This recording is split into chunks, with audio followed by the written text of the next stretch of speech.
Como deveria ser feito as desassociações nas testemunhas de Jeová?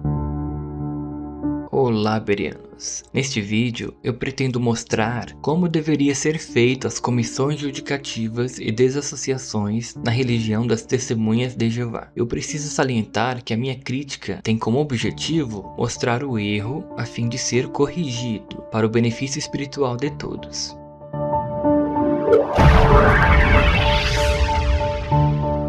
Nós sabemos que entre as testemunhas de Jeová, as desassociações ocorrem geralmente após uma comissão judicativa com a pessoa que cometeu um pecado grave.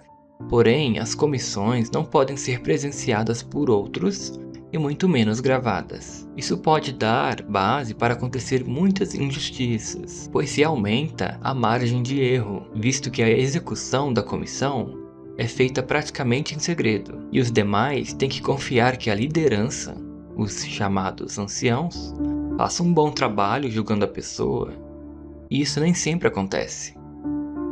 Segundo as publicações das próprias testemunhas de Jeová, se a pessoa não se arrepende de seu pecado grave, a pessoa irá ser desassociada, o que significa que nenhum membro pode falar com a pessoa e nem dizer um simples oi, e em outros casos, a pessoa pode até ser expulsa de sua moradia. Porém, onde está o erro nisso tudo?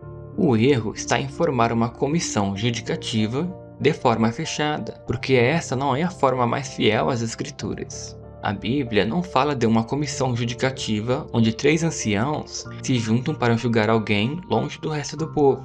Pelo contrário, a Bíblia mostra que os julgamentos devem ser feitos em público e várias pessoas devem julgar.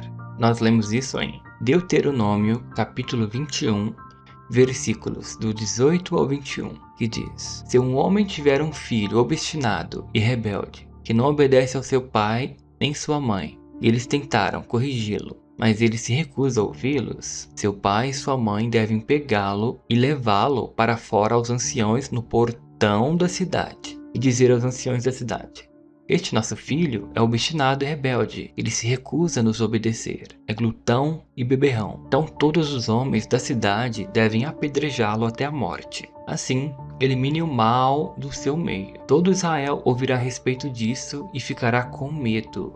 Bereanos, claro que essa é uma situação, dentre várias situações que pode acontecer. Porém, essa é uma situação que ensina como eram feitos os julgamentos. Também é claro que não vamos matar uma pessoa pelo seu pecado. Note que no versículo 19, fala que a pessoa rebelde deveria ser levada para os portões da cidade, junto aos anciãos para ser julgado. Ou seja, a pessoa seria julgada em público. No versículo 21, mostra que essa pessoa, se ainda assim se mantivesse no pecado, era apedrejado por todos os que estivessem ali. Ou seja, todos os que estivessem ali iriam julgar a pessoa e participar da situação. E essa pessoa, se não mudasse de proceder, iria ser considerada uma pessoa má. Se somarmos isso com o que o apóstolo Paulo fala sobre o julgamento, iremos chegar à conclusão que os julgamentos devem ser feitos em público. Ou seja, toda a igreja deve julgar a pessoa, e não uma comissão com 3 a 5 homens julgando uma pessoa de forma fechada.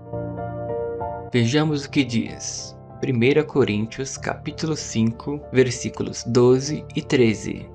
Que diz: Pois o que eu tenho a ver com o julgamento dos de fora, não são vocês que julgam os de dentro, ao passo que Deus julga os de fora? Removam do meio de vocês a pessoa má. A palavra homicê, não sei se é assim que se pronuncia, tá? É uma palavra que está no plural no grego. Em português é traduzida como vocês. Então isso indica que o apóstolo Paulo estava falando a várias pessoas sobre julgar alguém. O contexto indica que a congregação toda, todos os irmãos e irmãs maduros que entendem a gravidade dos atos de tal pessoa, deveriam remover a pessoa má do meio deles. Então, assim como em Deuteronômio, a pessoa má deve ser removida e todos os que têm maturidade suficiente devem julgar o caso. Então, o processo para determinar se a pessoa vai ficar no meio das outras, com base nesses 2 textos que li, deve ser feito em público, ou no mínimo gravado, para se ter certeza de que a decisão tomada foi a correta. Mas como fazer isso? As testemunhas de Jeová poderiam organizar uma reunião com toda a congregação para julgar tal pecador. Caso seja muito constrangedor para tal, a a comissão, no mínimo, deveria ser gravada e tornada acessível para todos poderem analisar se o que foi julgado foi correto ou não.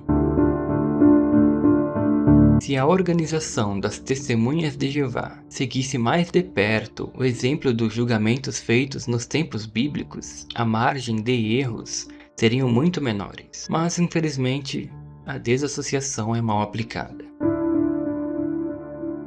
Eu já fiz um vídeo falando dos pecados de desassociação. Eu vou deixar no card e na descrição. Mas as Testemunhas de Jeová deveriam se pautar em 1 Coríntios capítulo 5, versículo 11 e Tito 3:10, para se determinar se alguém irá desassociado ou não. Os pecados que a Bíblia não especifica como pecado de desassociação não deveriam ser levados em conta, a fim de diminuir a margem de erro nos julgamentos. Então, por exemplo, hoje alguém nas Testemunhas de Jeová pode ser desassociado por fazer transfusão de sangue, por ver pornografia, por cumprimentar um desassociado, entre várias outras coisas. Claro que alguns desses são pecados claros na Bíblia, porém não são pecados que a Bíblia define como pecado de desassociação. Então alguém nas Testemunhas de Jeová não deveria ser desassociado por esses pecados. Paulo aconselha a expulsar a pessoa que se corrompeu pelos pecados mencionados em 1 Coríntios 5, que se tornaram pessoas más